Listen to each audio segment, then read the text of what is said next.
Nakusalimu katika jina la Yesu, mtazamaji wangu siku hii. Jina langu ni Bishop Isaia Karanja, kanisa la Kenya Assemblies of God.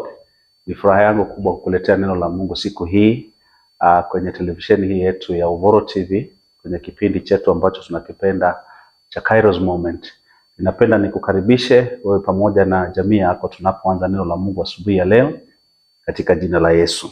Ningetaka tusome neno la Mungu kutoka kwenye kitabu cha Deuteronomy chapter 8 verse 2. Kumbukumbu la Torati kwa Kiswahili chapter 8 verse 2. And the Bible says, "And you shall remember that the Lord your God led you all the way these 40 years in the wilderness to humble you and test you, to know what is in your heart, whether you would keep his commandments or not." Napenda nishiriki na wewe siku ya leo kuhusu mitihani ya maisha, the tests of life. Kitu kimoja ambacho Mungu hufanya ili aweze kuelewa kile ambacho kiko ndani ya mioyo yetu ni kutupitiza kwenye mitihani. Kama vile ilivyo ada ama kawaida ya maisha, kabla uende in the next level of your life, lazima upitie kwenye mitihani. Na pia hivyo hivyo Mungu wetu, kabla akuingize katika level nyingine, either ya utukufu, either ya baraka, either ya promotion, lazima akupitize kwenye mitihani. Na watu wengi mitihani ya Mungu huwa inawatatiza. Mara nyingi huwa wanaona kama Mungu hawapendi, wanaona Mungu amewaacha. Lakini nia ya Mungu, kulingana na maandiko ambayo tutasoma siku ya leo, nia yake huwa nzuri. So mtazamaji wangu, ninaposhiriki neno hili na wewe siku ya leo, ningetaka roho yako iwe na kuhimizika ya kwamba mitihani ya Mungu nia yake huwa nzuri. Kitabu ambacho tumesoma kwenye Deuteronomy chapter 8 verse 2 inazungumza kuhusu Israeli. Na maandiko inasema aliwapitiza kwenye jangwa miaka 40 ili apate mambo mawili kutoka kwao. Number 1, so that he may humble them, and number 2, so that he may test them. Hakuna njia ya Mungu kujua kile kilicho ndani ya moyo wako kama hawezi kujaribu. And the Bible says he took them through 40 years in the wilderness so that he may know what was in their hearts. Napenda nikujulisha kwamba moyo wa mwanadamu umejificha sana. Moyo wa mwanadamu hauwezi kujulikana mpaka utiwe kwenye majaribu ama utiwe kwenye mtihani. Mungu alipitiza hawa Waisraeli na aliwapenda sana. Nataka ufikirie vile alivyowatoa katika nchi ya Misri kwa ushindi mkubwa. Lakini kumbe kuna mtihani mawekea kwenye njia. Maandiko inasema aliwajaribu ili awanyenyekeshe na aweze kujua kile ambacho kiko ndani ya mioyo yao. And so ningetaka kuambia mambo ya muhimu sana. Number 1, God uses tests to strengthen your faith. Mungu hutumia mitihani kutia imani yako nguvu. Chakula cha imani kinaitwa mitihani ya Mungu. Hakuna njia ambayo Mungu anaweza kutumia kutia imani yako nguvu kama hajakutia kwenye majaribu. So nazungumzia mtu ambaye asubuhi ya leo ama siku hii ya leo anapitia majaribu mazito, anapitia hali ngumu. Yeye ni mwenye haki, yeye ni mtaua, anatimiza ahadi zote za Mungu na anashindwa, Mungu mbona uliniacha? Mungu amenituma kwako leo siku hii kwenye kipindi hiki niweze kukuambia imani yako inatiwa nguvu katika majaribu. Jambo la pili, God will always test our willingness to trust and follow him. Mungu atajaribu ile kupenda kwako, kumpenda, kumtumikia na kumfuata. Mwanadamu, asili ya mwanadamu haipendi obedience, haipendi kutumika, haipendi kufollow willingly. And so God will always test your willingness when he puts you into tests. And so ningetaka nikutie moyo siku ya leo ya kwamba Mungu atajaribu kukufuata kwake, yani wewe kumfuata willingly bila kusukumwa wakati anakupitia kwenye majaribu. Maandiko hiyo tumesoma, Bible inasema aliwapitiza ili awanyenyekeshe na ajue ambacho kiko ndani ya mioyo yao. Mwanadamu, kama vile nimekwambia, mioyo yetu mara nyingi haijulikani. Wakati mwingine huwa tunampenda Mungu kwa sababu ya convenience, kwa sababu ya baraka, kwa sababu ya mambo mazuri ambayo anatutendea. Lakini je, haikupitiza kwenye mitihani? Je, utamfuata willingly? Je, utamtumikia bila kusukumwa? And so majaribu ya maisha hayaji kutumaliza, yanakuja ili kilicho ndani ya mioyo yetu kijulikane. Andiko lingine ambalo liko pale kwenye Hebrews chapter 11 verse 17, kama unaweza kusoma nami, mstari huo ni wa muhimu sana tunapoendelea na kipindi hiki siku ya leo. Ibrania 11 mstari wa 17, Biblia inasema, by faith Abraham when he was tested offered up Isaac, and he who had received the promises offered up his only begotten son. Andiko hili linaandamana pamoja na ile kuiko kwenye Genesis 22. Mungu alimkuta Ibrahimu akamwambia, Ibrahimu, nipatie mwana wako unaipenda na wa pekee.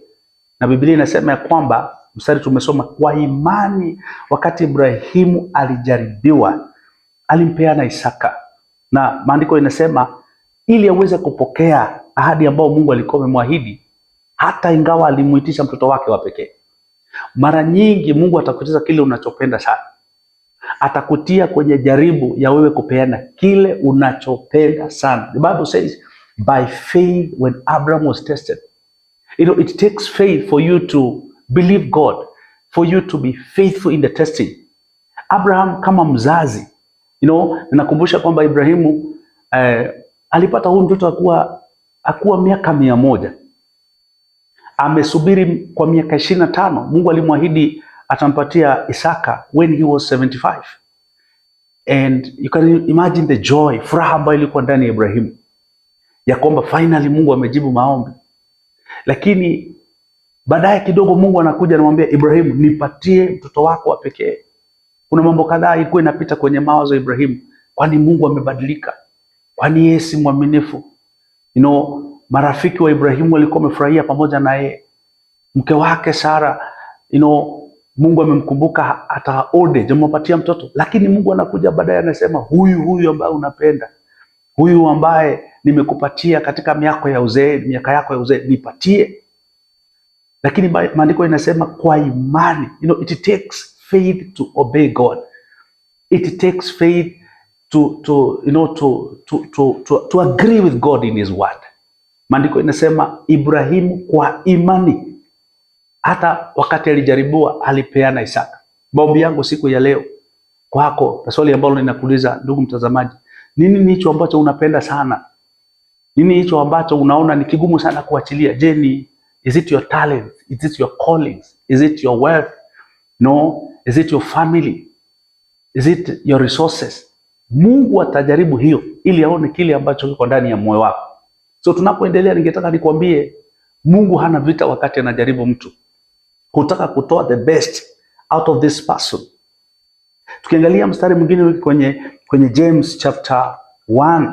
Ninapenda tu kama unaweza uweze kusoma pamoja na mimi. James chapter 1. James chapter 1 verse 12. James chapter 1 verse 12. The Bible says, blessed is the man who endures temptation, for when he has been approved, he will receive the crown of life, which the Lord has promised to those who love him. After test, we receive the crown of life. The Bible says, amebarikiwa yule mtu ambaye anavumilia mateso. Kwa sababu ya nini? Atakapoyapita atapokea the crown of life. Huwa tunataka taji, lakini napenda nikwambie hakuna taji kama hujapita mtihani. Ile system ya zamani ya masomo ilikuwa ukianguka unarudia.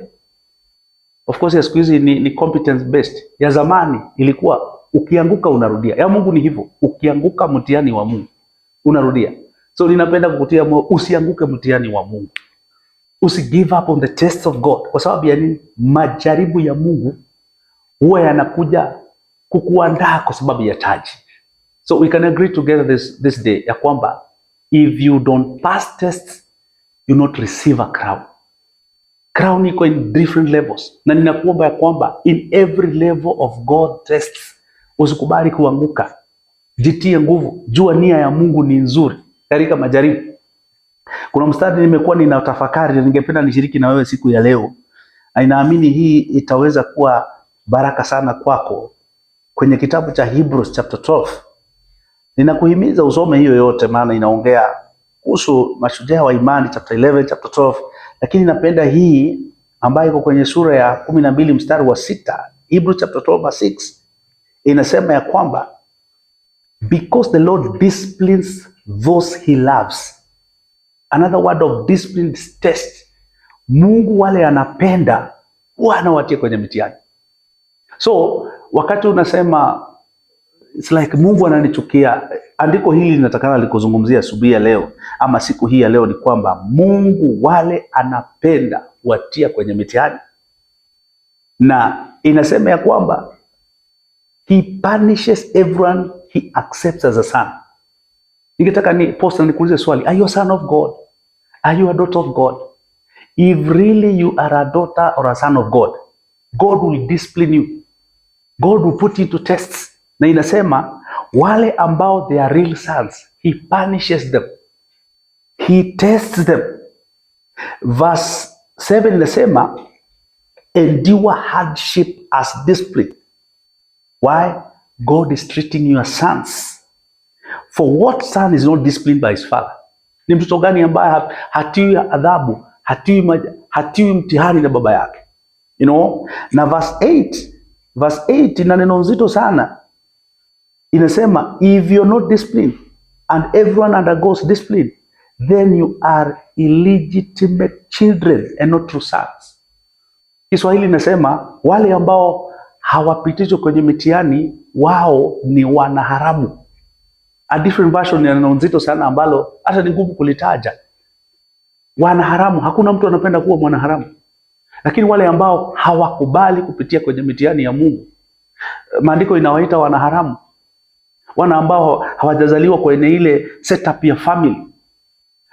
Na ninapenda nikwambia kwamba Mungu hana vita na wewe wakati anakupitisha kwenye mitihani yake. How I pray for you ya kwamba usikubali kuanguka. Kama ulikuwa umepanga you want to give up, Mungu amenituma kama mtumishi wake siku ile, don't you give up. After every test there is a promotion, there is a crown that is waiting for you, even as a son and a daughter of God. Ninakutia moyo siku ya leo, don't you give up. Mitihani ya Mungu sio mitego. Mitihani ya Mungu, Mungu ana nia nzuri wakati anapitiza watoto wake kwenye mitihani. Ninapenda nikupatie maandiko mawili, moja iko kwenye Old Testament na ingine kwenye New Testament. Exodus chapter 16. Hii inaongea tu kuhusu Mungu wakati anadili na watoto wake wa Israeli. Unajua wamekaa maisha miaka 400 kule jangwani. And so kuna tabia nyingi sana za Kimisri ambazo wameweza kukutana nazo. So ili Mungu awachonge waweze kutoshea katika ahadi yake kama watoto wa ahadi, kuna mitihani aliwapitiza. Mmoja tumesoma pale mstari ambao tulitangulia Deuteronomy chapter 16, chapter 8. Sasa tunaangalia Exodus 16 verse 4 inasema, then the Lord said to Moses, behold, I will rain bread from heaven for you, and the people shall go out and gather a certain quarter every day, that I may test them whether they will walk in my law or not. Hii ni the famous manna, ile tunasema Mungu aliwapatia Israeli manna wakiwa kule jangwani. Manna ile haikuwa tu chakula, ilikuwa ni mtihani. Ukisoma maandiko, na ninakushauri usome, utagundua ya kwamba Mungu alikuwa amemwambia kila siku ile manna ikinyesha kutoka mbinguni, mwe mnaenda mnaokota a certain quarter, kiwango fulani. Na kila siku Mungu alihakikisha kile ambacho ameapportion kwa watoto wa Israeli wamekipokea. Lakini kuna Waisraeli wengine wameambiwa wachukue sehemu hii, this kind of a measure, walichukua zaidi. Na Bible inasema the next day walikuwa nakuta imeoza, imeharibika.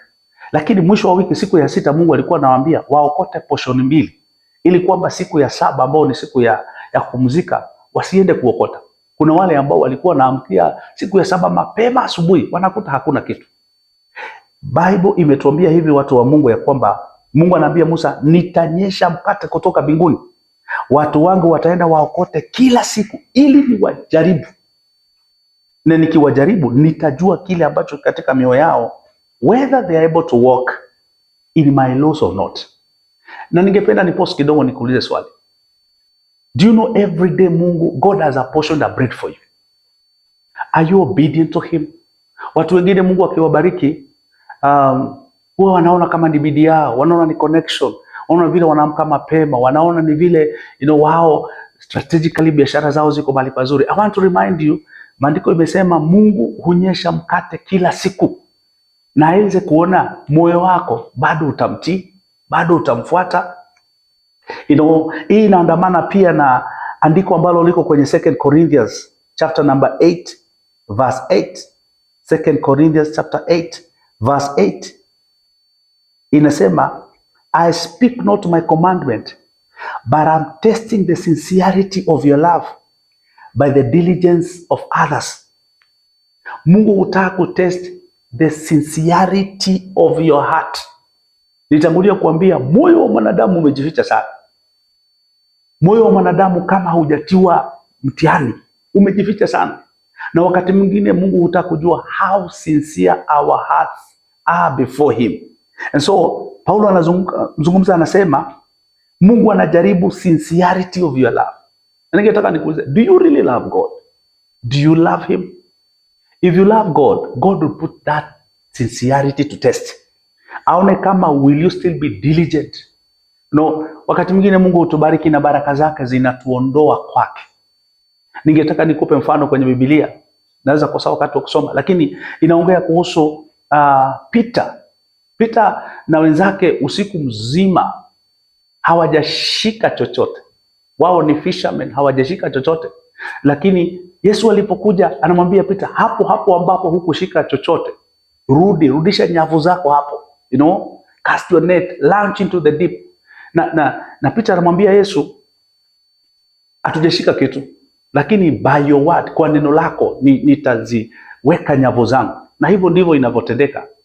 Ukisoma maandiko inasema Peter na wenzake walishika samaki wengi sana, kiwango ya kwamba aliita majirani, wale fishermen wengine waje wamsaidie.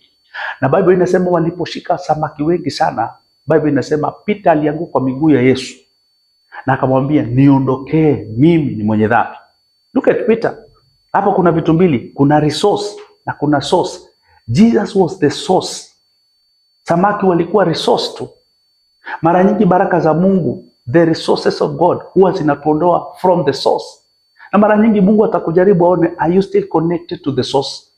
Bado unampenda, bado unaweza jitoa. Vile anavyozidi kukupandisha kimaisha, vile anavyozidi kukupanua, is your heart sincere with him? Hakuna njia ya Mungu kujua mioyo yetu iko sincere with him mpaka tutie kwenye mitihani. Ninakutia moyo tena, usianguke mitihani ya Mungu. Wakati unaona hali haiendi vile ilivyokuwa mbeleni, anataka kujua moyo wako, how your heart is. Tests qualifies us for promotion or another level. Kama utaenda next level, mtu wa Mungu, lazima Bwana akuqualify. You have to qualify. You have to prove yourself that you qualify for the next level. 1 Corinthians chapter 10 verse 13, and I encourage you to read. Wakorintho wa kwanza 10 mstari wa 13. Bible inasema ati majaribu yote ambayo yanatupata ni kawaida ya mwanadamu. They are common to men. Number 2, Mungu hatajaribu tujaribiwe kiwango ambao hatuwezi kuvumilia ama hatuwezi kustahimili. Na number 3, God will always make a way out of it so that you may be able to withstand. So kila jaribu ambalo linakupata, it's common. Don't quit. Usiseme hii ni it's unique. It's not. Kile unapitia, kuna mtu aliwahipitia, kuna mtu atapitia. It is common. It is common. Ya pili, Mungu huwa amepima na ratili yake. Anajua hili jaribu likipata huyu ndugu ama huyu dada, ataweza kustahimili. Na ya tatu, atakata njia. So you need to understand, you need to possess a winning attitude. Attitude ambao haikubali kushindwa. Nia ambao haikubali kuachilia haraka, kwa sababu mitihani ya Mungu huwa inakuja kukuqualify, to qualify you to the next level. Ninapenda kutumia mfano wa ile system ya zamani ya masomo. Saa hizi ndio shule zimefungwa. Pale kwa report card ungeona tumeandikiwa promoted to the next class or demoted kwa sababu mtihani ulikuwa hapo. Ya Mungu bado, scorecard ya Mungu yako leo amekuandikia nini? Ninakuombea ya kwamba usiachilie, kwa sababu nia ya Mungu ni nzuri. Nia ya Mungu ni nzuri. Ninapenda, maana muda wangu najua ni mchache. Ningependa nikupe mtihani moja wa Mungu. One of the tests of God. The test of patience. Mtihani wa kumsubiri Mungu. The test of patience. Ninapenda kudefine what patience is. Patience is the capacity to accept or tolerate delay. Patience, kusubiri ni ile uwezo wako wa kungojea bila kukata tamaa. It is the ability to suffer without getting angry or upset. Watu wengi wamekasirika sana. Hasira iko kila mahali, kwa sababu watu hawana patience.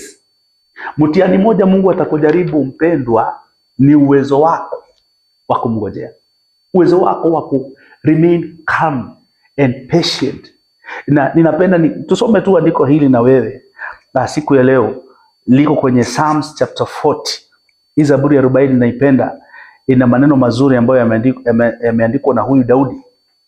Daudi huyu mtumishi wa Mungu alikuwa amepitia hali nyingi sana.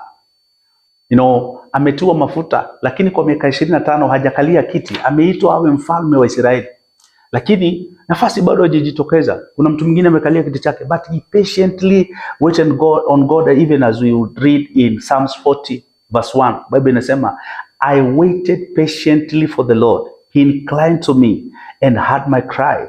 He also brought me out of a horrible pit, out of the miry clay, and set my feet upon the rock, and established my steps. He has put a new song in my mouth, praise to our God. Many will see it and fear, and will trust in the Lord. Daudi anasema, nalimungoja Bwana kwa saburi, akasikia kilio changu, akaninua kutoka kwenye shimo la utelezi, akaniweka kwenye mwamba, akaweka wimbo mpya kwenye kinywa changu. One of the benefits of patience, according to Psalms 40, Bible inasema, God turns your cry, into joy. Anasema, nilimungoja Bwana kwa saburi, akasikia kilio changu. Napenda nikuhimize hivi, usiache kumlilia Mungu, kwa sababu kuna siku Mungu atageuza hiyo kilio chako iwe furaha. You have the assurance that your prayers will be answered. Kitu kimoja ambacho ni benefit, ni faida kubwa, ni kwamba in your waiting, in your patiently waiting on God, atasikia maombi yako. Usiache kuomba, na kuhimiza usiache kuomba. Daudi anasema, nilimulilia akasikia kilio changu. Ninakuambia siku ya leo kama mtumishi wa Mungu, Bwana atasikia kilio chako. Bwana atakusikia, atajibu maombi. Ya pili, maandiko yanasema, he brought me out of a horrible pit. Nazungumzia mtu ambaye asubuhi ya leo ama siku ya leo, he or she is in a horrible situation. Hali imekuwa ngumu, hali imekuwa nzito. Watoto ndio hawa wako nyumbani, ujui utasurvive na wao aje over this long holiday. Nakwambia, God is able to deliver you from your troubles. Maandiko inasema, aliniinua kwenye shimo la utelezi. Maisha ambayo tunaishi, na ni vizuri kukubali ya kwamba yana utelezi mwingi, yana hali ngumu, lakini nakutia moyo usiachilie. God is able to deliver you from that situation. Number 3, the Bible says he established him or put him in a firm rock. There's an establishment. Kuna ile hali ya kudhibitika ambayo Mungu huachilia kwa wale ambao wanamngojea. Bible says he established me firmly on a rock. God is able to establish you and give you a place to stand. Inawezekana leo hauna mahali pa kusimama, hauna hali ambayo unaweza kusema ni yako. Mungu anaachilia ile hali ya stability, that you cannot be moved or you cannot be shaken. Number 4, he puts a new song in your mouth. Mungu anaweka wimbo mpya kwenye kinywa chako. Hii ni wakati haujaanguka mtihani ya patience. Wale ambao Mungu huweka wimbo mpya, in other words, he changes your language completely. Anaondoa negative words, negative testimonies of defeat, confession za kushindwa no longer come from you. So ninakutia nguvu, usiachilie mtihani moja ambao Mungu atakujaribu nao. mtihani mmoja ambao Mungu atakujaribu nao ni patience. Bible inasema, Daudi amesema katika ile sura ya 40 mstari wake ambao tumesoma, inasema akaweka wimbo mpya kinywani kwangu, na inasema wengi wataona. Ni kusema when you patiently wait on God, you become a source of encouragement. Unafanyika mtu ambaye utatia moyo wengine. Kuna watu wanasema kama Mungu amemtendea huyu, na hata mimi anaweza kunitendea. The Bible says many will see it and will fear and put their trust in God. My prayer to you, mtazamaji wangu siku ya leo, don't you give up on God. Hata wakati unapitia kwenye mitihani ya patience, wait on him. He is faithful. He is a faithful God.